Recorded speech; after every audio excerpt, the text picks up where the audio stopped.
ন্যায়টো এনেকুৱা বস্তু নহয় যে হঠাতে দি দিয়া বস্তু। মই নিজেও জাষ্টিছ ফৰ জুবিন মই নিজেও কৈ আছোঁ, কিন্তু লগতে মই এইটো আশা কৰোঁ যে তদন্ত প্ৰক্ৰিয়াটো যিহেতু শেষ হোৱা নাই, আমি তদন্ত প্ৰক্ৰিয়াটোলৈ অন্তত ৰোৱা উচিত।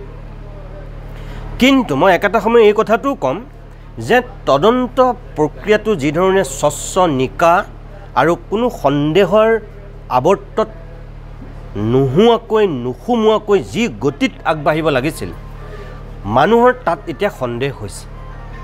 মোৰো তাত সন্দেহ হৈছে এই কাৰণেই যে তদন্ত প্ৰক্ৰিয়া চলি থাকোঁতেই কিছুমান কথা ৰাজহুৱা হৈ আছে।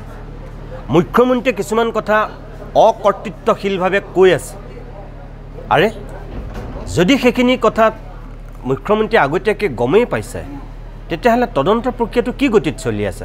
মানুহে ভবাৰ দৰে তাৰমানে মুখ্যমন্ত্ৰীৰ হাতৰ পুতলা হৈ আছে নেকি তদন্তকাৰী বিষয়াসকল? তেওঁ স্ক্ৰিপ্ট ৰেডি নেকি? তেওঁ কেনেকৈ ক'ব পাৰিছে ভিছাৰ ৰিপৰ্টৰ কথা? তেওঁ কেনেকৈ ক'ব পাৰিছে যে চাৰ্জশ্বিটত এনেকুৱা কিছু কথা থাকিব যিবিলাক অসমৰ মানুহে গ্ৰহণ কৰিবলৈ টান পাব? চাৰ্জশ্বিট প্ৰস্তুত হোৱাই নাই, তেওঁ কেনেকৈ চাৰ্জশ্বিটৰ কথা আগতীয়াকৈ কৈ দিব পাৰিলে? সেইকাৰণে মানুহৰ কিছুমান কথাত সন্দেহ হৈছে।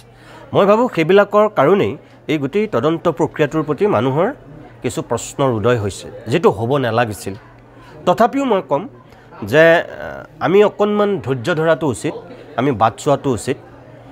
আৰু যদি সঁচাকৈ SIT আমাক তদন্ত উচিত ন্যায় নিদিয়ে, তেতিয়াহ'লেতো মই ভাবোঁ যে অসমৰ মানুহে ইতিমধ্যেই যি ন্যায় দিব লাগে, যিটো জাষ্টিছ জুবিনক দিব লাগে, সেইটো দিবৰ কাৰণে অসমৰ মানুহ সাজু, আৰু সেইটোৱে হ'ব।